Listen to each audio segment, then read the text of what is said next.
opportunity for Pep Guardiola's men. Oh, what a goal from Bernardo Silva.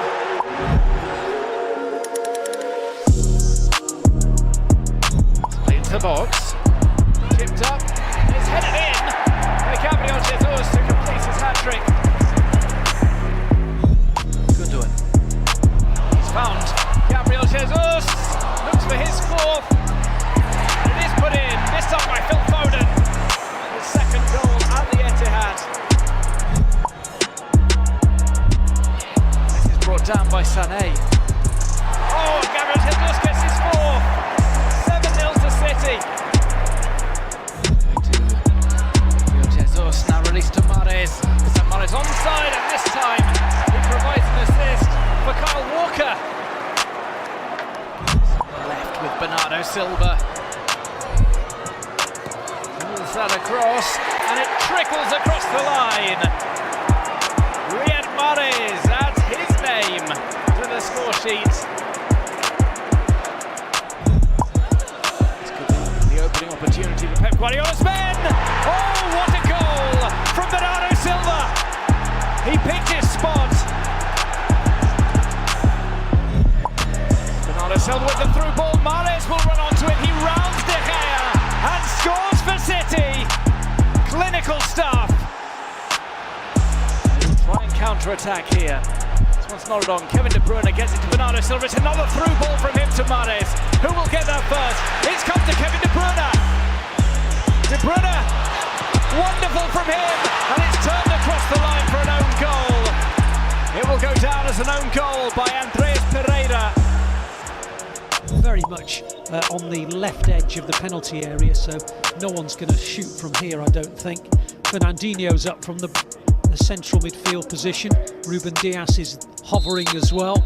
Gundogan is in there, John Stones is in there, the cross comes in, and City have a chance and they've scored! John Stones! 5th minute of the second half, and John Stones has scored the opener for City.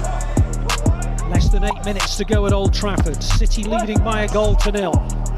John Stones the scorer. Fernandinho! 2-0 City! The corner wasn't cleared very well, and on the volley, controlled, it was hit by Fernandinho.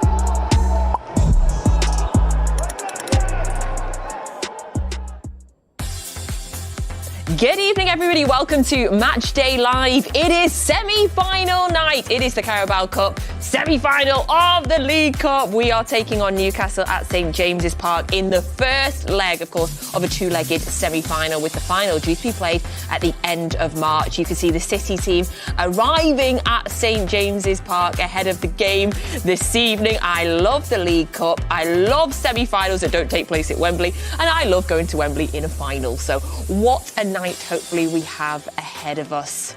Right, we've got team news for you. So 5 changes from the team that so emphatically won in the FA Cup at the weekend, but of course that team in itself had a lot of changes as well. So in net, so starting 2 games in a row, it is James Trafford. And then our man, our right back, he has reinvented himself as one of the best right backs in the league. It is Matheus Nunes. And then cushion off, I am very much looking forward to some sliding tackles from him. That is almost guaranteed this evening. He is being partnered with Max Elaine, of course, the academy graduate who went out on loan, has come back and has absolutely stormed the last 3 games. And then at left back, or as we think it will be, it is Nathan Ake. Thank goodness for Mr. Reliable Nathan Ake. And then our captain tonight, no one will run as far as him, it is Bernardo Silva. Now, we'll get my guests' thoughts on this a little bit later, but I'm thinking in midfield it will be Nico O'Reilly. And then in midfield as well, he made his debut at the weekend with a man of the match performance, a goal and an assist, and we are so excited to have Anton Semenyo. Phil Foden, Starboy, back in the starting 11, as is Jeremy Doku, and they are joined up top by Erling Haaland. And you can see all the subs there on your screen. A very good evening to you. I hope you are so excited ahead of the semi-final of the Carabao Cup. Thank you very much for joining us on Matchday Live this evening. I'm joined in the studio by 2 special guests. First of all, we have a former City captain and England captain, the legend herself. It is Steph Horton. Hey, Steph. Hi, guys. Looking forward to being back.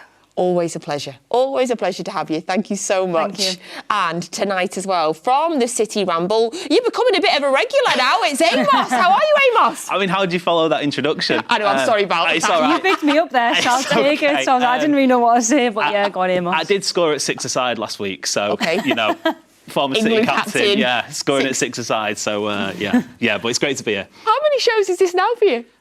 3, yeah, Okay. hat-trick. Yeah. Hat-trick? Yeah. Yeah, we should have got you a ball, but we didn't. Yeah, I know. Do you Yeah. take on the table or something instead? Security will have you, Amos. It'll be Yellow 3 chair, done. probably. But thank you very much. Thank you Pleasure. for being here tonight. So throw straight to you, Steph, on the lineup for tonight. When I looked at that, I just made a presumption straight away that O'Reilly's going to be playing in midfield. It'll be Nathan Ake at left back. Do you agree?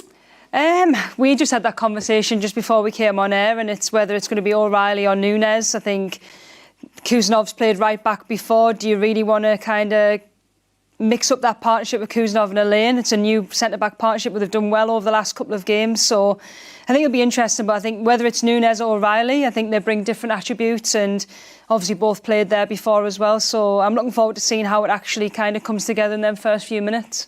Oh, yeah, that's so true. Because it could be Ake as centre-back, O'Reilly as left-back, Kuznov as right-back, and Nunes in midfield because he also used to be a midfielder. Because even at the start of the season, Kuznov played really, really well at right Yeah. back, and obviously he got injured, and then that's when Nunes took his place. But I think it's just more, for me personally, maybe that central part of the pitch probably needs to kind of stay in terms of that partnership. We've seen it for 2 games now, 2 young boys that are playing at St James's Park with a really hostile atmosphere. So maybe just keep that the same, and kind of that familiarity in terms of just that experience, and maybe putting O'Reilly in who can play a little bit in the 10 maybe, and Bernardo as a holder potentially. OK, so we don't know how we're going to do it. There's options in the back four, but there's also options as well. I'm trying to work out in my head who's going to be on what side. I'm presuming that Phil Foden Amos is going to be in the middle, and then you've got Semenyo and Doku, who, let's face it, they might switch constantly throughout the game, but where are you thinking they're naturally going to start?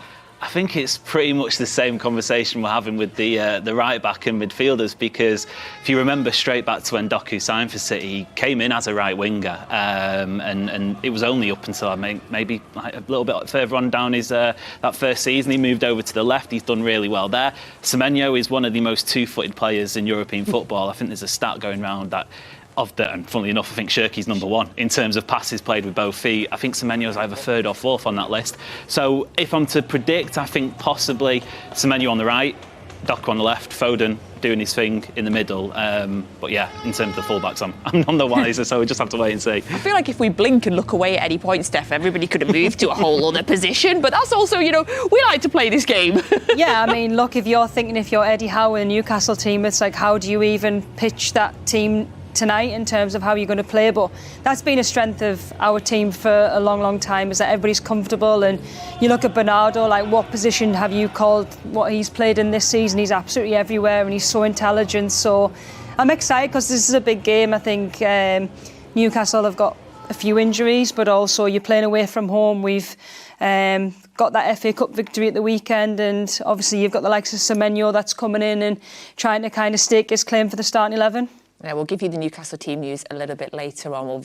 Shortly we will as well, and we'll take a look at that. In terms of the City team as well, Matheus Nunes did one of the pre-match interviews, and he said, I'm comfortable at right back now. I've played a lot of games in this position. We're not looking ahead to any other game. Our focus is 100% on this game tonight, which is what you expect to hear from him, I guess. Of course, focus on this game, but we are in this heavy, heavy period just now of football. So many games at the minute. We are also going to look back at the 10-1 game a little bit later. We're going to break down the goals and the debutants as well. But without going into too much detail in terms of Anton Semenyo in this team, Doku in this team, Phil Foden, Erling Haaland, attacking-wise, Amos, it's hugely exciting. It's so exciting. City lead the league in terms of goals scored, and you're looking across that front line. I mean, either of them could, like we said with the wingers, could switch over. Phil Foden's fully adept playing on the wing as well. Bernardo Silva's chips in with goals, and I think City have got that in their arsenal. And Newcastle defensively recently have really struggled. They conceded 3 at the weekend, and you're just hoping that City in this first leg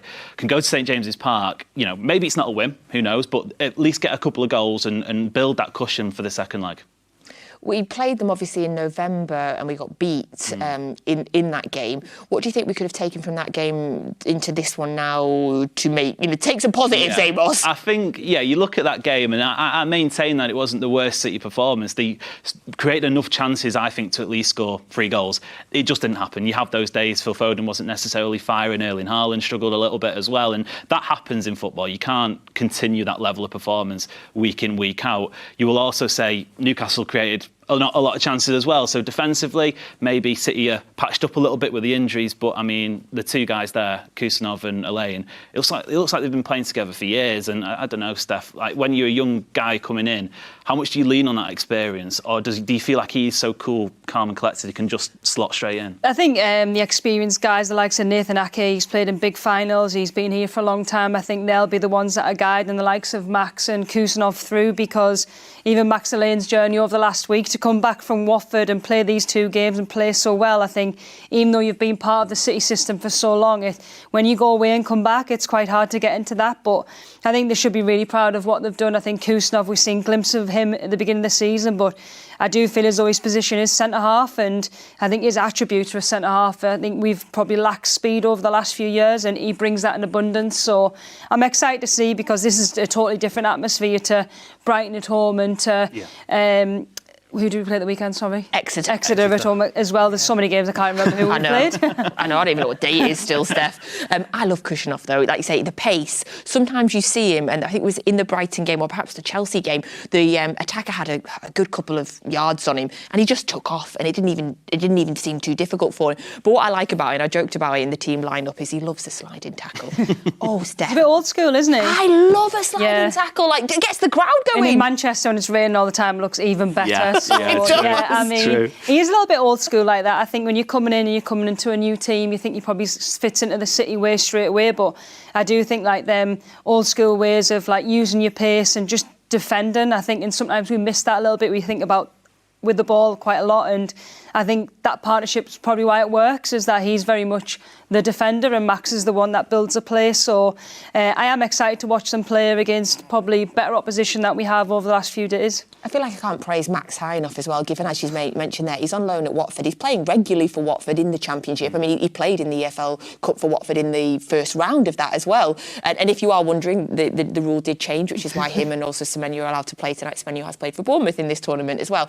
But to come back, to get a call, I'd love to know. I wish we could have filmed the moment where someone called him to say he was being recalled. To come back, to slot in and to start playing, I just think the mental resilience is just incredible. And also, it happens so quickly, he probably hasn't had time to think about it, which is probably the best thing to do. When, like, look, you're coming into a team full of experience, with a lot of experienced players. You're very fortunate to play with them players, and no disrespect to Watford, it probably makes his job a little bit easier, even though the pressure's probably 10 times as more as you're going into Watford. But also, he's an academy boy that you need them opportunities, and this is his opportunity, and he's got to grasp it. So he should be very proud of himself. We'll have a little look as well at his goal and performance from the weekend soon as well. Pep said in his pre-match interview on Kusanov that he's a special player for how we play high. He is always training so good. He is a top signing.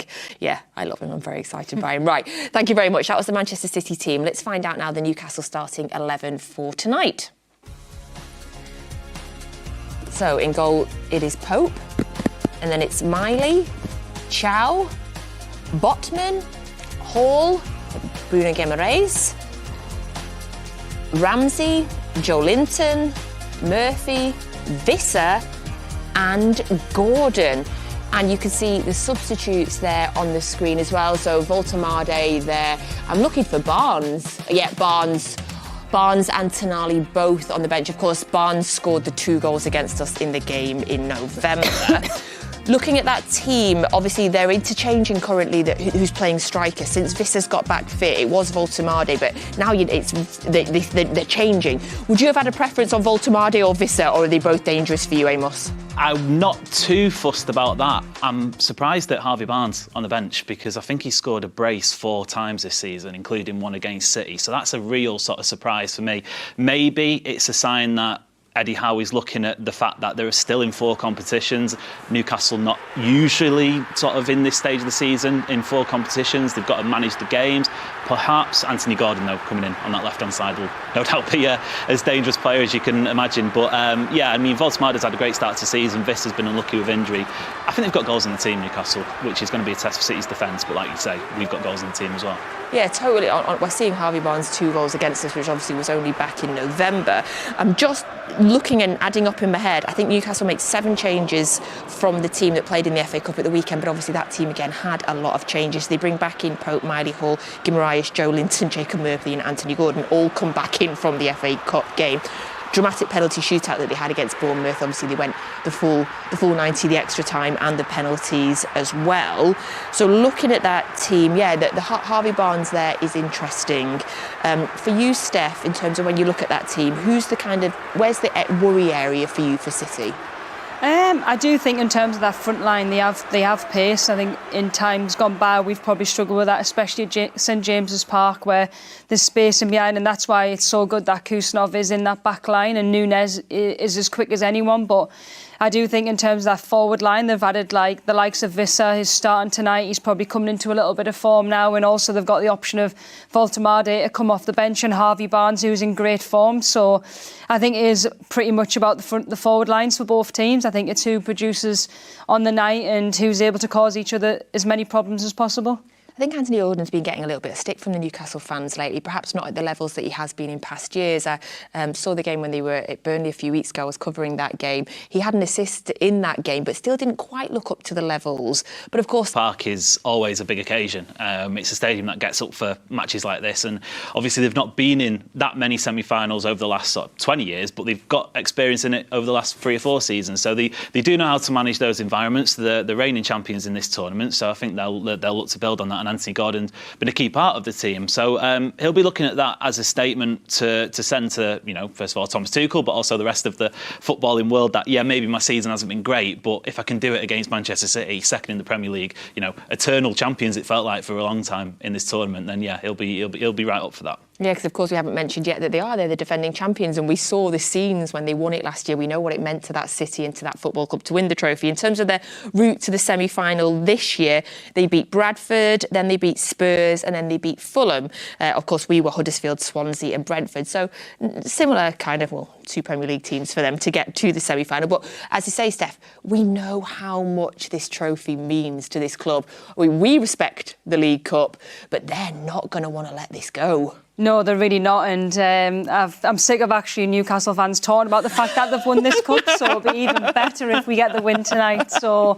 but yeah, I think we've always paid massive respect to the League Cup. I think there's been so much talk about whether you put the FA Cup above the League Cup, the Premier League, whatever that might be, but at this club we compete for every single trophy, and this is one that I know that we'll definitely be up for. It gives us a chance that it's over 2 legs as well. I think it's important that we probably have the away leg at St James's Park first before we come back to the Etihad. But look, I think we should be confident because of the players that we have, and Amos talk in terms of our forward line is pretty scary. If you're playing against the likes of Doku, Haaland, with Semenyo added into the mix now, Ford, and then if O'Reilly's in the pockets as well, I think we should be really confident. But yeah, rightly so, we should be wanting to bring this trophy back to Manchester. So the second leg is February the 4th back at the Etihad. Is it too obvious to say, Steph, you mentioned the importance of the first leg being at St James's. Is that because of the atmosphere at St James's? Yeah, I mean, look, I think it's probably one of the hardest places to go, whether that's in the Premier League, the League Cup, FA Cup, and the fans are they are like the 12th player, and the atmosphere that they do bring, it especially when you're a bit under the cosh, it probably feels 10 times worse because of that noise. And I do think that if people say it doesn't matter where you play, but I do as a player, you would want to play away first and then bring them back to the Etihad regardless of the scoreline. Hopefully we can do something good tonight in terms of bringing a really good result back here.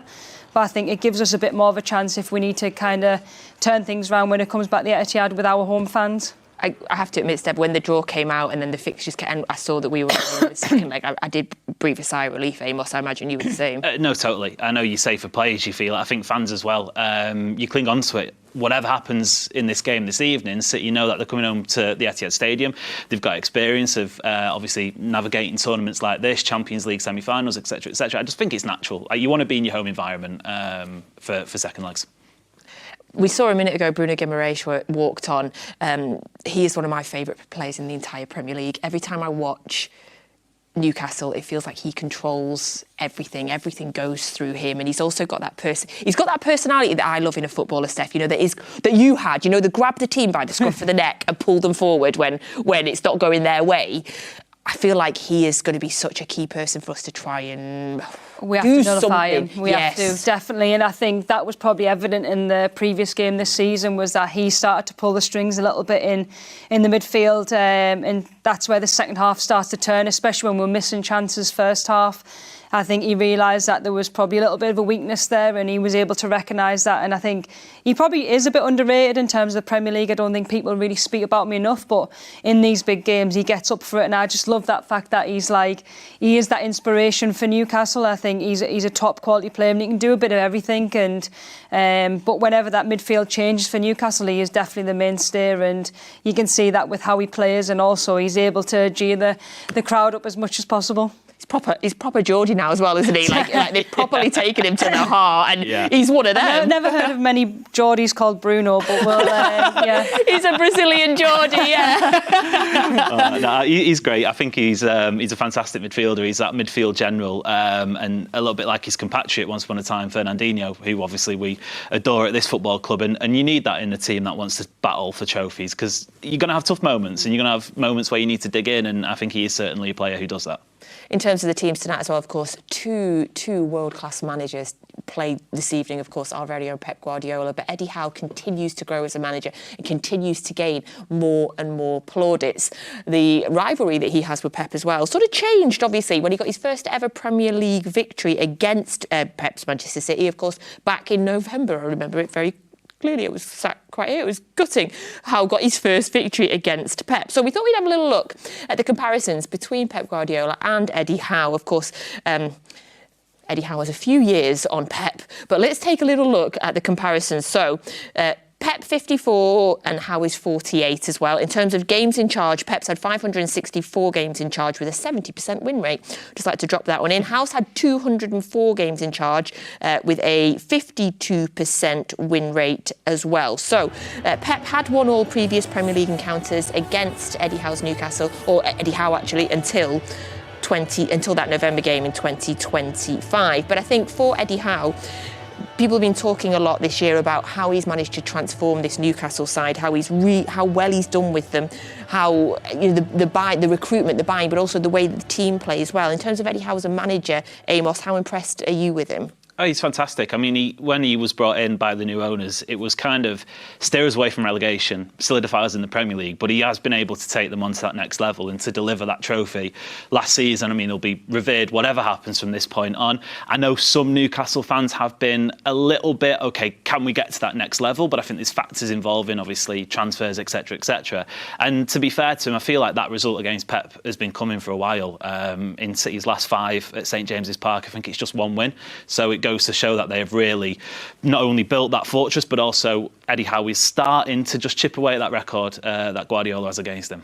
Yeah, he seems to really have grown in the last few years as well. He really does have a lot of plaudits now. When any top job comes up now, his name's certainly thrown into the mix, as well as England as well, Steph. How much do you respect him as a manager? No, I do, and I think it's really nice to see an English manager doing really well in the Premier League. And I think with Newcastle, you look at like how they've developed over the last few years, but also the players. I think in terms of Champions League, it's a different kind of kettle of fish when you're just focusing on the Premier League and the cup competitions, but you add Champions League into it with probably a small squad, and you're trying to balance injuries and stuff. I think there's a lot more to, like the 90 minutes, there's a lot more behind the scenes in terms of the ownership, the pressures from fans, the ability to probably not sign as many players as you probably want to refreshen the squad. And I think he's done a fantastic job, and I think sometimes he's come under a bit of criticism when it's probably not been warranted. I think the club's going through a period of time where it is going to be, unfortunately, sometimes a little bit where you're on the low, you're not hitting form, but now you can see they're starting to pick up and starting to hit the heights that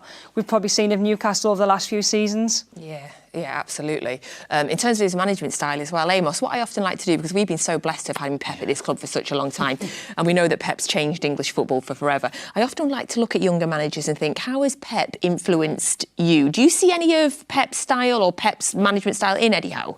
Certainly. I think, first and foremost, the man management is something that maybe Guardiola doesn't get enough credit for, because obviously the tactical side of stuff is so amazing. But just being able to sort of get a group together and believe in an idea, whether or not that is maybe a little bit more transitional in terms of style of play, or if it's possession dominant or whatever it is, you've got to believe in yourself to then translate that to the players. And Eddie Howe certainly does that. And I think, he's been a mainstay in the Premier League since, when did Bournemouth come up? Like 2015 or something like that. So he's done really well, really, really well. Yeah, and it feels like he's got a long career ahead of him as well, and I expect to keep hearing his name brought up in big jobs, and perhaps, maybe in the future we would be talking about him as an England manager. Yeah, I think, Thomas Tuchel obviously is in that role at the moment, but is that going to be a long-term one? Perhaps not. So when that next vacancy comes along, I would be surprised, say, Eddie Howe's time at Newcastle does come to a natural end. Of course he'll be in the conversation. I've really enjoyed watching his development and Newcastle as well. As I say, I covered them a few weeks ago for Burnley, so I looked into them in depth, and it feels like the start of the season, like you mentioned before, Steph, they weren't quite at the highs that they were, but in the last few games it feels like the confidence levels are growing, and I expect, sitting mid-table in the Premier League, but I expect to start seeing them in terms of Premier League football going up the table. Yeah, and I think players are hitting form. I think we're looking at Harvey Barnes, who I think he's had a terrific season so far for Newcastle, but talking about Bruno, unfortunately Livramento is injured, but he's had a great season when he's been able to be fit and play. Lewis Hall has been steady, and Thiaw, that's come in, new signing, he's really settled in the Premier League. So they've got players that are starting to hit that bit of form. You've got the competition with Visser and Voltemade. It gives him a bit of a licence to rotate and to change the way that he wants to play. But Newcastle have a lot of different threats in different areas, and I think when we speak about Eddie Howe, he gets the best out of his players, and he's developed players as well. Players have got better. You look at Anthony Gordon when he went there from Everton. I think you look at him and now he's in the England team. He's a starter for England, and would you have expected that in Everton? Probably not, and that's just because he's been able to develop and kind of grow in confidence at Newcastle, and that's all because of Eddie Howe. And there you can see a live shot from inside St James's Park. Of course, you can get full match commentary for this game. That is on City Plus this evening. So get yourselves onto City Plus. I'm sure you've already all subscribed. If you haven't, what are you doing with your lives? Get onto City Plus. That is where you'll get the full match commentary for tonight. And of course, City go into this League Cup semi-final off the back of a huge FA Cup win at the weekend. City beating Exeter 10-1.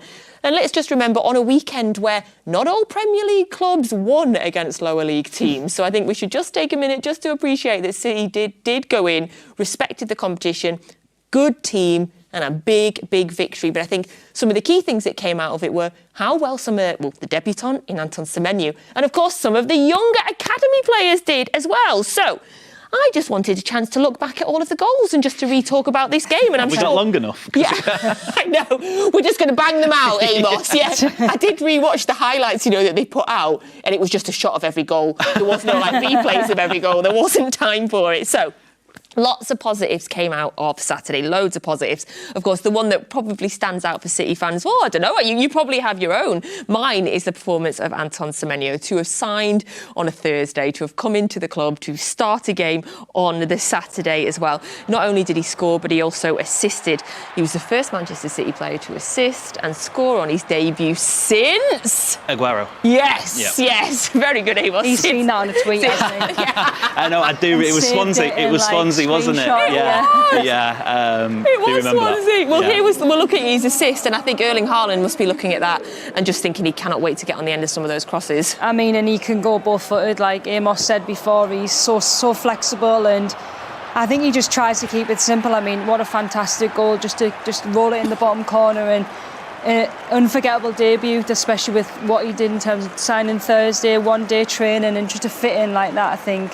Yeah, he's definitely an exciting one for the future. And just to highlight as well what he did for the Bournemouth fans, and I don't know if you saw, but he took out that full-page spread in the Bournemouth Echo, the local Bournemouth So paper. classy, isn't it, though? I think I think when we bring players to the club, it is about not just the footballer, it's more about the person. I think if that's evident of what Anton Semenyo is, I think that is just definitely what he's going to be like, and that's why I'm so happy he's been able to come here. Oh, I completely agree. Everybody says he's a great person. I think you only have to look at the way that he continued playing for Bournemouth right up until the day before he, scoring a goal like the day before he signed. Because some people, if they knew that the move was coming, would have probably just said, oh, I'm maybe a little bit injured, because you don't want to get injured for your move. We saw it at the start of the season, not to name names, but there were players who, weren't in squads and stuff like that. So Newcastle knew all about that, don't they, Amos? Yeah, they do, but not Anton Semenyo. So we are absolutely. I knew we'd love him, but we're already. I cannot wait to see what he's going to do tonight as well. Now we mentioned him a little bit earlier on, but I want to talk about Max Elaine again, because it was his second senior start for City, getting a goal as well for him. I mean, it's just a fairy tale story that's being written right now in terms of him, Amos. Yeah, I mean, look at that for a poacher. He can really do it all, can't he? Yeah, so super cool, and I think we're now seeing the benefit of the academy teaching that same model. You go back years and years, you think Ajax had a similar sort of philosophy, Barcelona had a similar the way that we're playing. Easy for me to say. And he's come straight in, he's been coached, and he's slots straight in. He's so good on the ball, and yeah, super cool. Again, we mentioned it before, Steph, about coming back from Watford, coming straight into the team. But as you say there, the way that he's been coached, the way that the City Academy is set up so that players can have a pathway through, and when they get their opportunity, and I think it's been said by Pep Linders and a few other people, because of that, he is able to slot into the City team when he got his chance. Yeah, and I think before he made his move to Watford last season, he was training a lot with the first team. I've been privy to go and watch a few sessions, and I know that Cheeky, before he left, he was a very big fan of his, and I think more because of what he can do with the ball. He's so comfortable. I think you look at the likes of John Stones, I think he's probably our best ball-playing centre-half when he's fit and available, and I think with Max, you can see that with him in terms of he's calm, he's composed, but also physically, he's going to grow into be better in terms of being stronger and getting used to this level. So I think for me, it is all about opportunity with the younger players, and he's really grabbed it with both hands. And look, I think when players get back fit, it'll be interesting to see what the kind of pathway is for him. But for now, he's keeping the shirt and he's doing really, really well. Yeah, that'll be really interesting. And do you know what? I'll look forward to that day when everybody's fit again, so we can. Have we had one of them this season yet? I know. Maybe like one. Maybe one. I really am not even sure we have. Yeah. But that'll be a blessed day when we can do that for him. But it's been an incredible two senior starts for Max Elaine. Now, we have a game. You all know by now how much I love a game. So if we warned you guys that there was a game, I'm hoping we didn't. No. The way we like it. Spring a game on you all. So, along the bottom of the screen, so it's going to be nice and easy. Everybody play along at home as well. We have the top 10 teams that Newcastle have faced in the English Football League. So, what we want you to do is we're going to tell you, we'll start with, that's how many times that they've played them. We're going to start at West Ham, and it's how many times have they beaten them. So this is Newcastle. Right, and then you're going to go higher or lower to the previous team. We've jumbled them all up, so you can't just say lower, lower, lower. Are you happy? Yeah. Happy? Now, you can play as a team, or you can, go against each other. Yeah, I think maybe need that. Okay, knowledge. Team players here. Yes, always. That's the captain. Okay, so we're starting with West Ham. So Newcastle have played West Ham in a total of 146 times in the English Football League. So do you want to have a stab at a guess how many times they've won? Right. West Ham, I would not say have really ever been, I think in the 60s, they were maybe there and thereabouts. But in terms of at the top end of the table, I would possibly say high, but this is the thing, I have no idea. We're going so blind. I'm probably going to embarrass ourselves. Have a guess. Number now, though, just have a guess, and then we'll do higher or lower after this. Yeah, I reckon. Like 70. 70 wins. How many is it? 60. Decent, Steph. Not too bad, is it? That was pretty good. Right, now it's higher or lower. So they've played against Everton 186 times. Higher or lower in wins? Yeah, I think so. Same again with Everton. Not really been there since, what, 80s, something like that? Yeah, we'll go higher. You think they've beat Everton more, have they? Let's take a look. 72 wins, very good. So you both think Everton are a worse team than West Ham. That's what I've taken from that. There's not many people watching it. Right, next up, that is Spurs. They've played Spurs 174 times. Have they beaten Spurs more or less than 72? I'm going to go lower, I think. Higher. 72. Sure. Spurs being Spursy though, I don't know. That is. They have played them. They've played them a lot more times. times. It's about 40 odd, isn't it? Oh no, less. No, they've played them 10 times less. Oh right. Oh no, more. 12 times less. 12 times less. So You say lower. I think lower. Go on then, we'll go with Yeah, Amos. go lower. have they beaten Spurs less? They have. Just about. Just I'd take 65. So okay, this is a good start from the Timo in the yellow chairs. Who is that? that. Chef Wednesday, yeah. Chef That feels Wednesday. like- They've played them 131 times. Yeah. I mean, How I knew would that one be in there? That's why I'm... Yeah, it's a bit of a red herring, Higher, surely. surely. Yeah. Chef Wed were in the Premier League, don't forget. They were. good. Is that a clue? Don't know. Is I that don't a have the answers. I would say higher. That I would be think my it's got to be. instinct. Yeah, there was one Yeah. season they got to like 2 cup finals, Chef Wednesday, but I don't think more. Higher. Yeah. Okay, Sheffield Wednesday have Newcastle beating them more. Oh, that's- it's lower.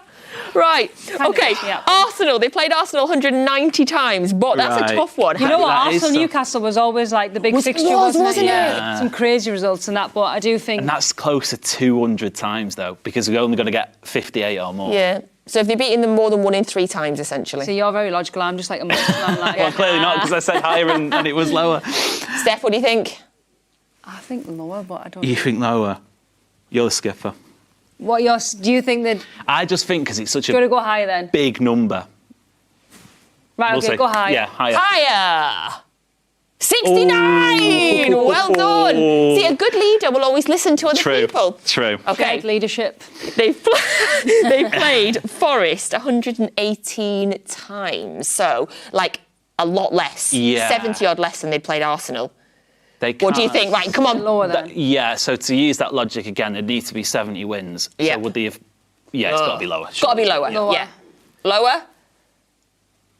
57. Nice. Okay, Nice. then you're on to the next one, which is Aston Villa 176 times. So a lot more than they've played Forest. 176 Higher, times Yeah, for Villa. I think higher. Higher. Oh, Higher. we're on a swing of it here. Higher.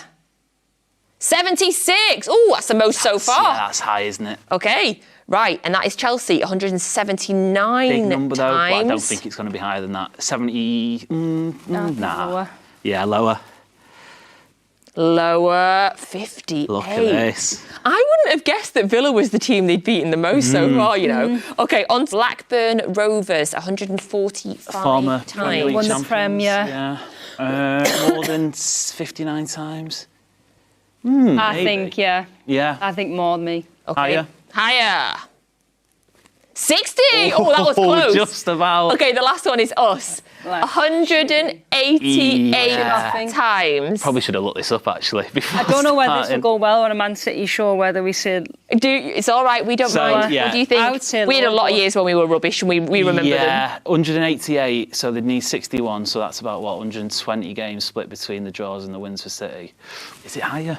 Is it? go on, you go. Ah, Okay, before you put the answer up, what are you saying? I think maybe higher. Right, so it's the same number as is already up there on one of the other teams. Do you want to have a guess?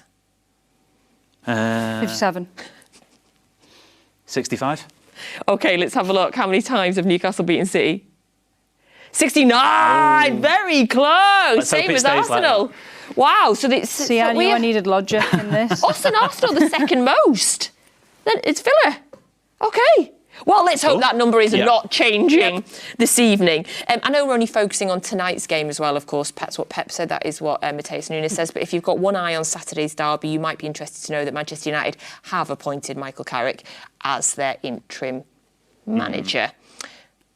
Obviously, you'll know him from his northeast time at Middlesbrough. What do you think? Yeah, I think for where Manchester United are at this moment in time, I think is a very sensible kind of interim manager. I think knows the club, which is probably the most important thing, but also I think his way of playing in terms of, he's probably able to get them connections with the players quite quick because of what he's achieved in the player that he was, and that's probably the most important thing. But I think that's what makes the game on Saturday even more important for us, is that they're going to have a little bit of a bounce. They've got a new manager coming in for the rest of the season, and not that I doubt that we're not going to win, but I think it is important to take that into consideration. But yeah, I mean, it's always fun times over the red side of Manchester, isn't it? There's always another layer to a Manchester derby as well. It's like it doesn't need another layer, and there is one. But there we go. OK, so we are about 40 minutes away from tonight's 8 p.m. kickoff, semi-final of the Carabao Cup. So you can see, if you're just joining us, starting 11 is in the bottom of your screen there. So it is Trafford, Nunez, Kushinov, Elaine, Ake, Bernardo, O'Reilly, Semenyo, Foden, Doku and Haaland. We've put them in order of where we're guessing they might be playing, but we really have no idea. Come back at half-time and we will tell you where they did play. We'll work it out. So thank you very much as well. If you're watching on YouTube and you're leaving comments, we very much appreciate it. So Danny on YouTube has said, I'll get your thoughts on this, I think Pep is playing a back three, with Nunez in the midfield, adding more bodies in the centre. I trust my side will get a win, but we have to be clinical. Back three.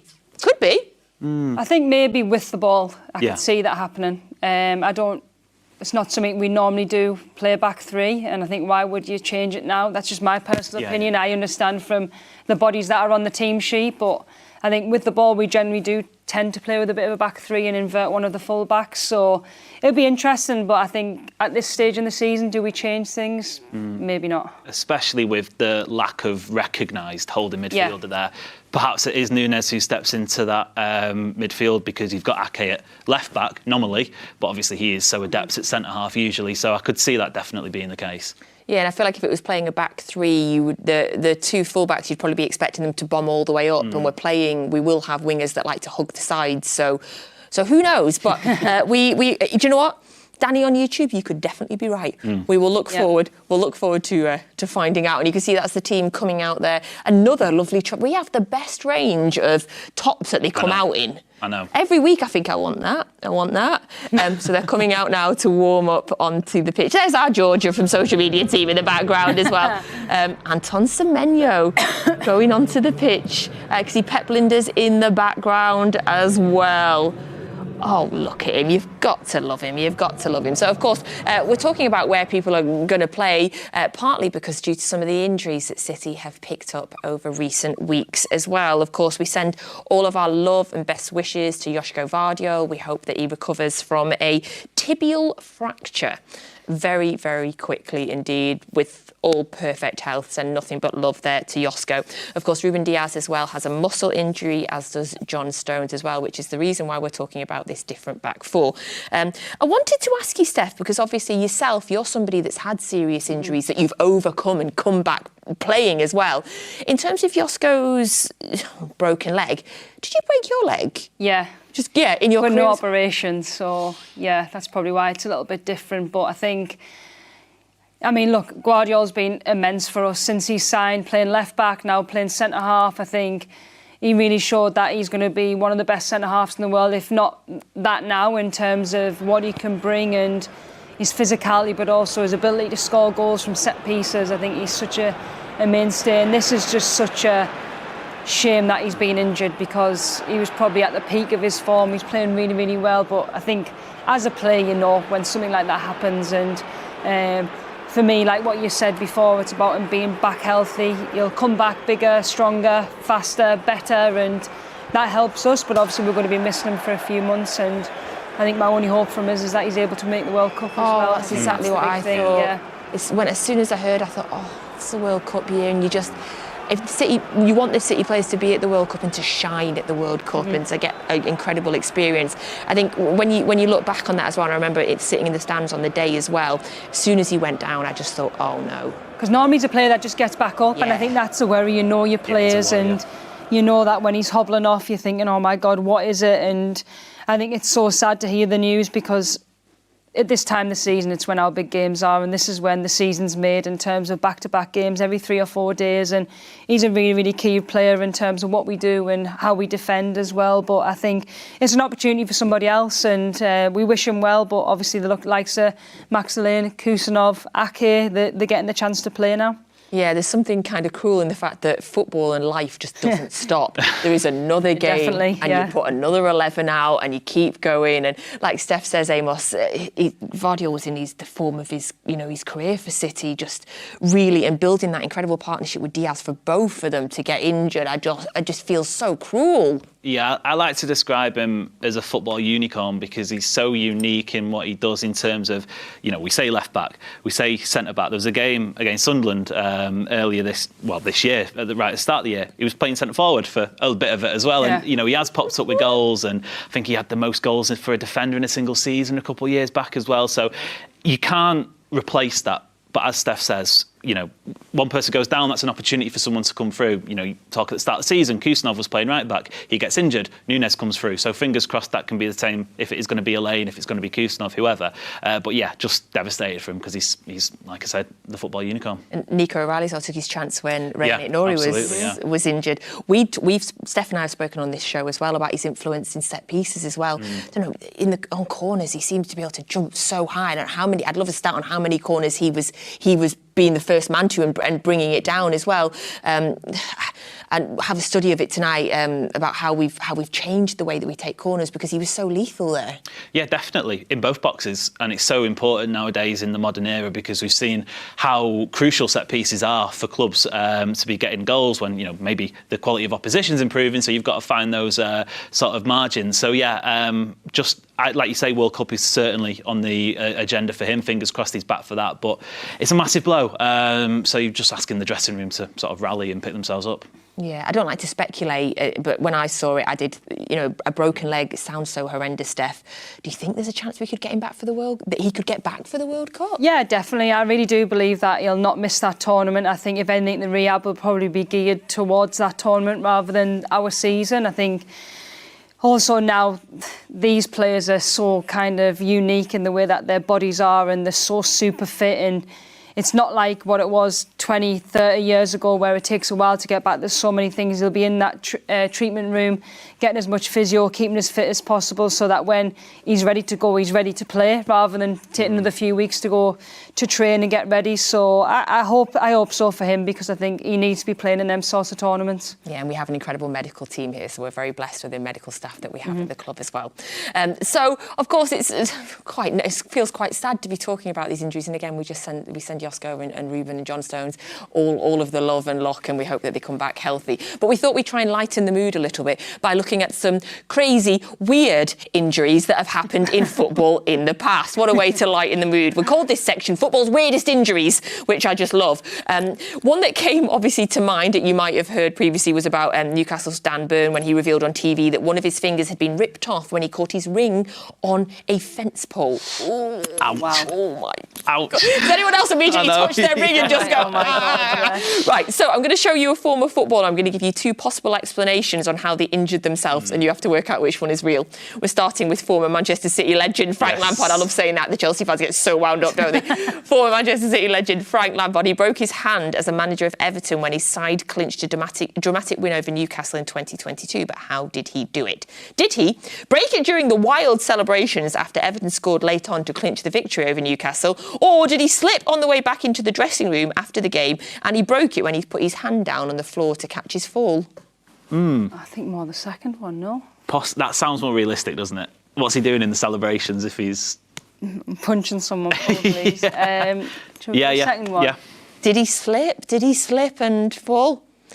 No, it was in the celebration. Was it? How? I've no idea. He celebrated so wildly, he broke his hand. That's mad. Well, like the fans and stuff coming on the pitch or what? Who knows?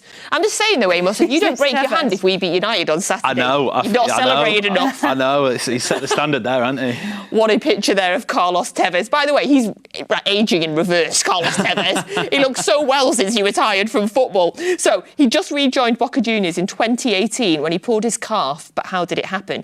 Did he pull it while riding a stallion when he visited a ranch just outside of Buenos Aires? Or was it when he... Oh, this is mad. I feel like we can't have... I can tell by your... So it's not that one then, is it? We can't have made... I feel like we can't have made... I don't know which one it is, but we can't have made this up. Did he go and see his half-brother who was serving 16 years for armed robbery in a maximum security prison and ended up playing football with some of the inmates and he pulled a muscle in his calf? It has to be that one. I know it's that one. I know because I remember reading just a couple of weeks ago. Actually, I'm pretty sure it's that one. That can't be made up. No, and it was massive. It was massive in Argentina. Yeah, that one. Oh, by the way, they just told me that picture's AI, and I'm like, Carlos Tevez I was thinking that he does look very well, but that's not him. Wow, it really isn't him when you look at it. Yeah. Yeah, you get a little bit closer. Oh my goodness, I will literally believe anything. Like, AI is going to ruin my life, by the way. Shocking. Because it's going to... Was the picture of Frank AI? Or was that real? The picture of Frank was AI. I thought he looked like he had an infection in that finger. I know, it did look a bit yellowy, didn't it? So, Amos, you were correct. Yeah. That is indeed what's happened. Finally, can you guess or do you know if any of these are real? It was reported that former City goalkeeper David James, anything could be real about David James. Yeah, definitely. That's not AI, by the way. That is just David James. So, did he once pull a muscle in the back when reaching for the television remote control? I could believe that. Yeah, it's one of them. Okay. Yeah. The keen angler also tweaked his shoulder when trying to land a monster carp, hence the carp in the picture. Did he dislocate his shoulder on an ironing board? Or finally, a jar of salad cream dropped on his big toe, severed his tendon, sideliding him? All of the above. Yeah, I thought you were just listing off the things he did do. Yeah, I know, right? It could have been. We were like, yeah, all of them, all four. Which one of those do you think is true? And we've asked him specifically. To verify it, yeah. Yes, to verify it. I have, genuinely. You could take any pick. Anything with JMO, to be honest. So, Remote sounds plausible. yeah, but is it just too normal? Anybody should do that. Do you know what I mean? Yeah. Maybe let's go with the fish, yeah. So David James has kindly let us know that the remote control was Rio Ferdinand. Rio Ferdinand pulled a muscle in his back when reaching for a television remote. Yes, that's what JMO said, by the way. Never heard about the fishing story, so apparently the fishing story wasn't true. He says he was an ace ironer and he doesn't eat salad cream. That doesn't really clear up any of that. No, we've been... So was any of them? So was any of them true? We've been hoodwinked. No. Oh, right, not for him. OK, was that AI? What's reality, what's not? That is an AI image. I'm told, yes, I got that. I think even I'm not that gullible that I wondered if that was an AI one. OK, we've got a couple more crazy mentions. Richard Wright, the former Ipswich stopkeeper, obviously City, once got injured putting suitcases away in the attic. Then in 2006, he ignored a keep out of the goal mouse sign during a warm-up and fell on it, damaging his ankle. Is that true? Can't be. They'd move that, surely. I believe everything. Is that true? That is true. And it's keepers as well, so anything is possible with them. We went Jim or we went Mighty, so I would say yes. Yeah. Amazing. And do you know what? I've got another one here. They're telling me to move on, but I just want you to quickly know that apparently Darius Vassell once tried to get rid of a blood blister on his toe by using a drill. OK, we're going to move on. We're going to move on really, really quickly from that one. No more Don't AI. try that at home. I believe anything. So you get your full... Yeah, do not try that or any of that at home. You'll get your full match commentary tonight. It is on City Plus. I'm sure you're all subscribed to that. If you're not, get subscribed so that you can get the full match commentary. It is with the wonderful Alistair Mann and Michael Brown. They are at St James's. So enough of the blood blisters. Let's go over to them, guys. I need a minute. Thanks, Nat. I suppose, Michael, the first question I've got to ask is, have you ever had any freakish injuries? I know you're just back from an injury from playing paddle at the moment. Do you know what, Ali? I think it's the talking point, isn't it? Freaky injuries, what happens this time of year, coming out of the Christmas period. I can't divulge too many. I've had my fair share, that's for certain, but I've been very lucky considering the way I played, Ali. I didn't fear any challenge, as you know, trained as hard as I possibly could. So yeah, just coming back from that injury on the paddle court is not as exciting as playing football in these type of stadiums, training every day at the level that these guys do. But yeah, it seems to be a stage into now winter where everybody's racking up far too many injuries, and hopefully they can all get back soon. Well, despite the injuries that City have, and let's be honest, there are plenty of them, what do you make of tonight's lineup, Michael?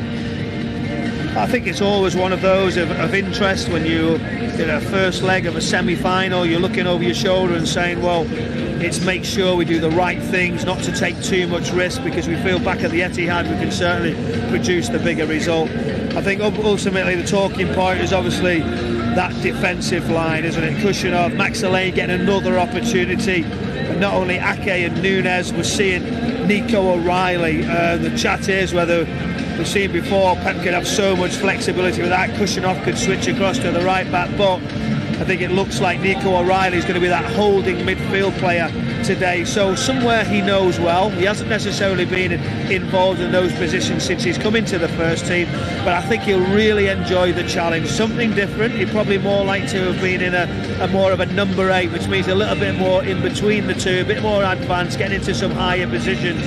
He might have to be really disciplined in front of Kushanoff, those young boys, Max Elaine. Ake won't go too far. We know Nunes will have the licence to shift all the way down the right-hand side. Semenyo as well. Let's see what he can do.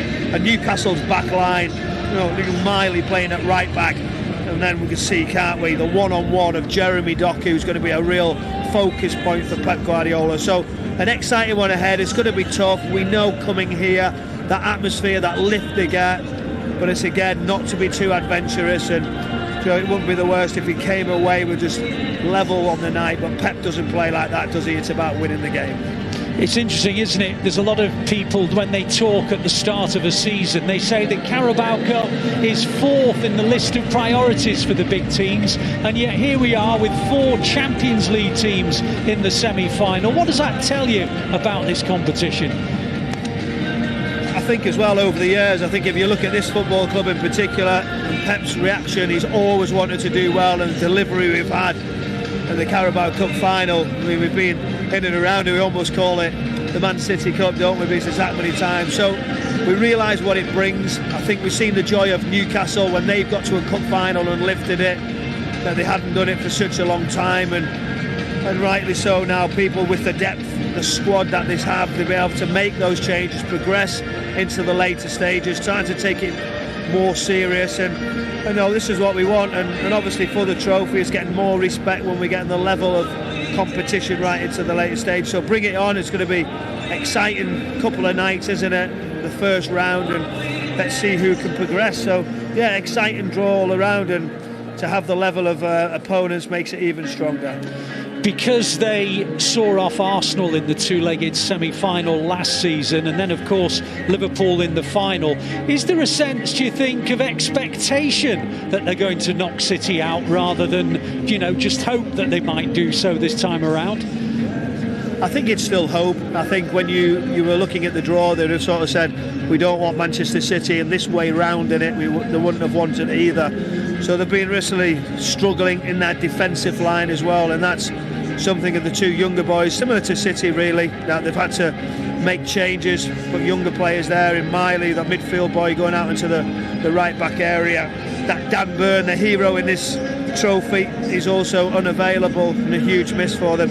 They won't expect it, but they'll certainly want it. They'll drive the team to try and get as far as they can. But Eddie Howe feels the pressure here. He has to try and take him to the next step. We've seen Champions League now of a more regular occasion for Newcastle. Trophies are still going to be something he's delivered, but when you sell your best players, you can't always reproduce that here at Newcastle United with different restraints. But I think overall they're a solid outfit, even in Champions League top games. And just hear it now, this place, the atmosphere, something special about this football club, and the desire we find away from home. Newcastle have struggled, a terrible record away from home against City, so this is the important one. Keep it tight, but you know full well the atmosphere will be right behind him. It's going to be a tough night of football. Just one final thing before we go back to the studio. Of course, in the studio is Steph Horton, and I think you've got a little bit of a message for her, haven't you? Yeah, we have really. I mean, she knows Sunderland so well. These are the rivals, Newcastle. But I can't believe she was already today doing her pre-match prep. We've seen it everywhere, all over socials. Is wall squats, that's what we need to ask, is wall squats now the go-to for that pre-match prep? Over to you, Steph. She's there, look, in full flow, delivering. We'll all have to copy and we'll see how we get on. Oh, I thought Brownie's got a bad knee, hasn't he? Yeah, Brownie wishes he could do those squats, Steph. Yeah, it's after an hour's workout, guys, so yeah, well, let's see what Brownie can bring to the table, that's all I'm saying. Yeah, Brownie, when we challenge you when your knee's proper, can you do better What are they called? They were decent, them. Yeah, they were good. Yeah. Do you do high them. rocks? I mean, I've seen those on.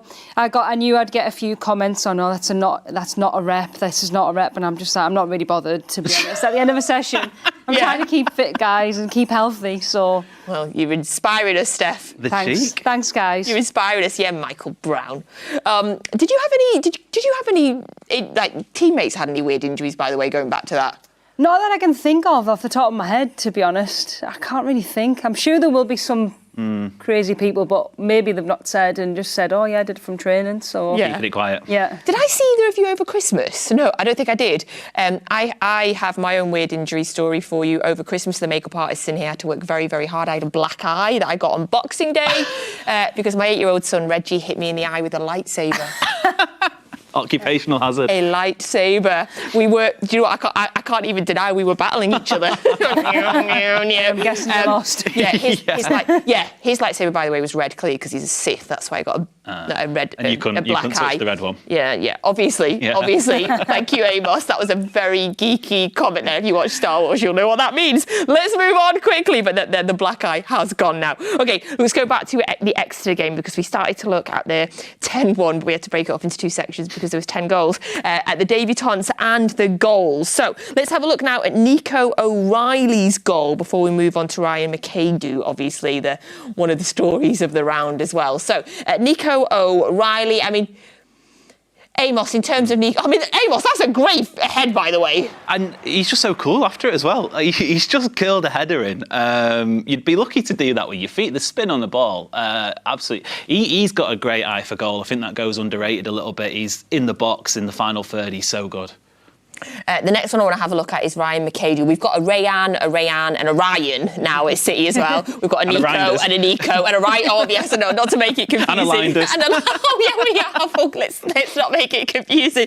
So Pep Linders, after the game, said, in terms of Ryan McAdoo, I think everyone saw it. The guy, he wants the ball constantly. When he faces the goal, he's so dangerous. He can go inside and outside. He keeps the ball in different situations. The drive of always wanting to create, especially how we play with the guys on the outside. So apparently, Ryan McAdoo's been training a lot with the first team this season, and Pep Linders made a comment on that. Of course, he said, if you bring guys in early and train early, they can adapt quicker to the intensity of the first team and make the steps that we want them to. I think the story, we'll get your thoughts on Ryan McAdoo in a second, Steph, but the story for me and the emotion, running straight to his family in the crowd, and even it's just, oh gosh. It's too much for me, Steph. The fact that they're just in with the fans as well, I think that just says everything about the story. I think he's a young lad that's been given a chance, he's trained, and I think when you score your first goal, I think for a club like Manchester City, that you've been here for a few years and you've been able to do that at the Etihad and in the FA Cup, which is such a special competition, I think that's what dreams are made of. And to celebrate with your parents, that is such a sweet touch. And yeah, he really deserved that goal, to be honest. He played really, really well, considering it's his first start and being part of the first team. And he showed what potential we've got in the future, for sure. Steph, he was born in 2008. Oh, that makes us feel sick. 2008. Oh my That's what God. I mean. I'm just like, yeah, I'm still thinking I'm 30, but clearly not. I know, same. 17 years old, though, Amos. The promise, the academy picked him up from Chelsea a few years ago, but the promise that the academy is, showing with players like him, I mean, as a fan, it just warms you inside, doesn't it? Yeah, I know people have said, it's only Exeter City, but that is a skill that's transferable because he's picked the ball up on the edge of the box, and I don't know if many goalkeepers are getting down for that shot. The power he hit it with was amazing, and like you say, he was buzzing all over for a first senior start, incredible, and just like yours, loving the celebration. And just before that, when he did his knee slide, I don't know if you saw, someone went up to give him a hug. He's like, no, out the way. I am doing this knee slide, and rightly so because scoring the FA Cup. I mean, dream. This is my moment. Yeah, exactly. I want my shot. Yeah, the Instagram. Yeah. Yeah. Also a shout out as well to Rico Lewis. 2 goals for Rico Lewis, and he also got to wear the armband momentarily as well, which is incredible for him, but also shows you how young this squad is as well. And Rico Lewis is becoming one of the elders of a team as well. So congratulations to Rico Lewis. It was a fantastic weekend with the men winning on the Saturday and then the women beating Everton 2-0 on the Sunday. Steph and I were both at the game. I saw you on the pitch beforehand, Steph, freezing. Oh my God, I was shivering, Steph. So, and we needed those goals to warm me up. But you were doing Bunny's presentation.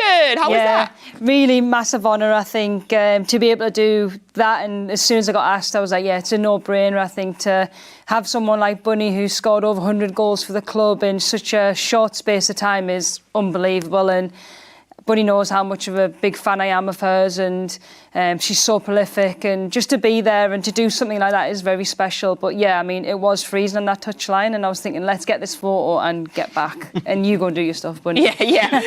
I'm going to get wrapped up in a nice blanket. I had a huge coat on, honestly, about 10 layers. Coffee after coffee, that's all I'm saying. But they won, and that's all that matters. 11 WSL wins in a row now. They are on incredible form. They really are, and I think when you look at the fixtures after a Christmas break, I think Everton, they are quite inconsistent Everton. I think they beat Chelsea away at the Kings Meadow a few months ago, and that was a bit surprised. So I was a bit nervous about this game, but I think, look, our quality really shone through. I think the strength and depth of the squad at the moment in time to win 11 on the bounce is so impressive, and to go 6 points clear still at the top of the table.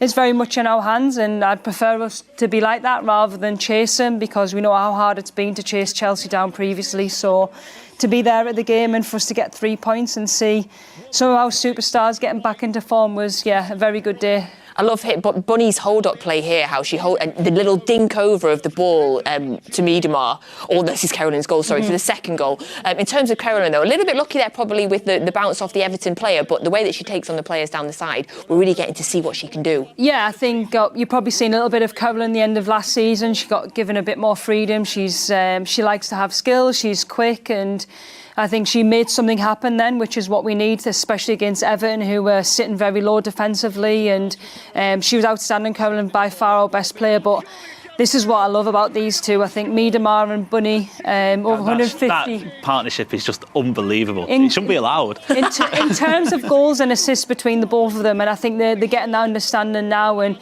this is just Viv all over, just so calm and collected. And normally that's Bunny in them positions, but it's nice to see Bunny assisting Viv and Viv getting on the score sheet. Yeah, I think the mentality of the team to go, and obviously Chelsea have been so dominant, but to be in that position and keep churning out the wins, like you say, obviously you've still got to go and get over the line, but so good, and still in plenty of competitions as well. Yeah, I loved that little dink from Bunny as well in the finish there. The finish from Vivianne Miedema, who's chasing down 100 WSL goals herself as well.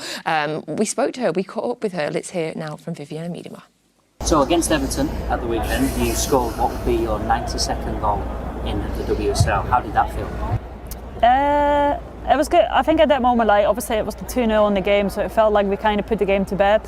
And before the game, we knew that I was kept at a certain amount of minutes as well, so it was my last touch of the game. But yeah, 8 more and then we can move on again.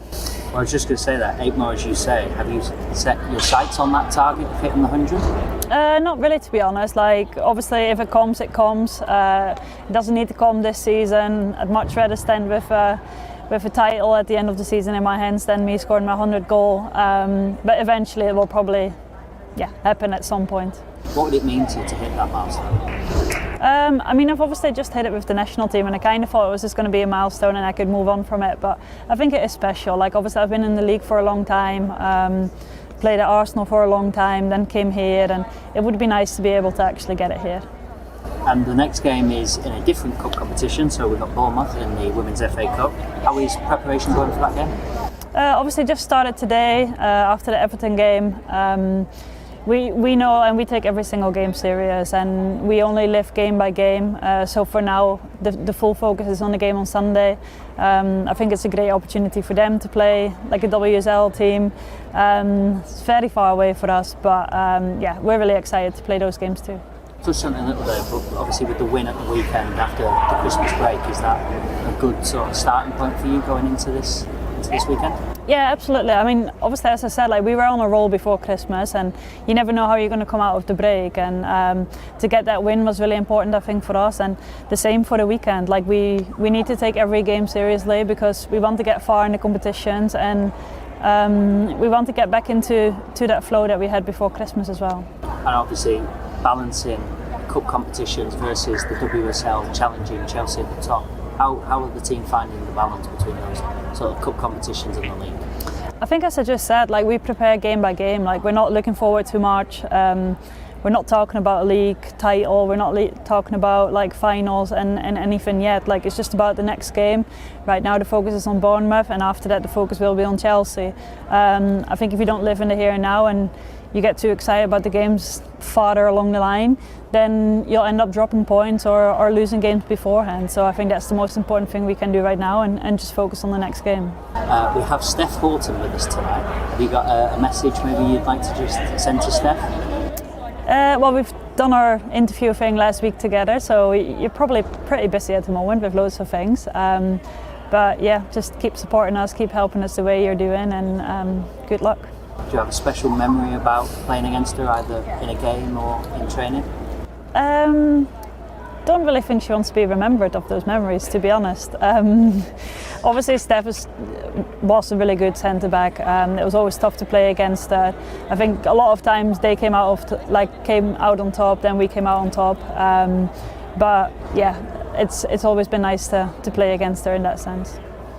Oh, I bet you guys had some good battles. We did, yeah, we did. She was one of them ones where she could be quite annoying at times, but I think that's a mark of a really good player. I'm just so glad she's here. And we did do a bit of a masterclass on Friday where we were on about Bunny and her linking up, so I'm glad it paid off on Sunday. That's all I'm going to say. Oh, I'd love to see that. I bet that's awesome. Yeah, so she's closing in on 100 WSL goals as well, which hopefully will come very, very soon as well. Congratulations to the women's team again on that victory the weekend.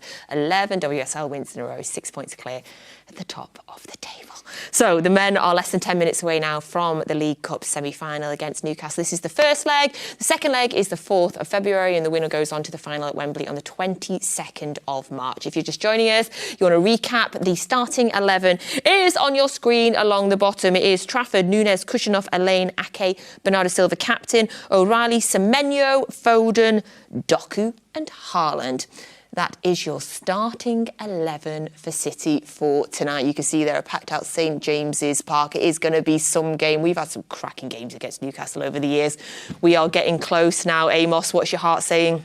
Get a result. You want to stay in it. I know you obviously want to go out and get the victory, but sometimes that doesn't happen. You don't want to get blown away by Newcastle, who will be up for it because they're in front of their home crowd. So I think it's a test for the City team, obviously a young City team. There's going to be bigger tests to come for sure, but I think this will be a good marker to see where we're at. Yeah. Steph, what do you think the plan is for this first leg? I think for me, we've been generally really good in first halves. I think it's about taking our game to them and to really put them under pressure, and when their moments come, take our chances, because I think that's what we missed the last time we played them in the league. But it's a cup competition, so everything can happen. But I'm really excited to see this young team go and actually enjoy this environment and give us a chance of bringing a result back to the Etihad. So in terms of a result back to the Etihad, what result do you think that will be? I'm going to say 2-1 City. Oh, really? Yeah. Oh, I'd snap your hand off right now. Yeah, I've got faith now, boys. I could see that. I could definitely see that. What does that say? Give us a northeast of that, Steph. Gannon along Wembley Way. I think that's what it's saying. It's a bit too Geordie for me. Yeah. But is that the Wembley Arch? Wembley Arch, isn't it? Yeah. Right. Yeah. It looks like someone's handbag as well. Yeah. Amos, what are you thinking score-wise? Let's be positive. Let's go, 3-1. I think City have got the goals. Stop! Yeah. Do you know what? I'm not even going to... Amos was on about just a result. I know. Look. Thrashing, I'll take that. That's fine. I would take City losing by a goal and take it back here and beat them back here then. Yeah. So, OK, we can see the teams coming out. These guys are so much more optimistic than me. I'm going to pull on their optimism. Steph, thank you so much. Amos, thank you very much. The teams are coming out. So if you want to head over now to City Plus, that is where you will get your full match commentary with Alistair Mann and with Michael Brown. Thank you very much for joining us on Matchday Live. We are back at half-time, where we will be talking about how City are playing tactically, because we will know by then. And then we will be back at full-time, where fingers crossed we are talking about Steph or Amos having a right result and City winning the first leg of the League Cup semi-final. So enjoy the game, Blues. We'll see you in 45 minutes.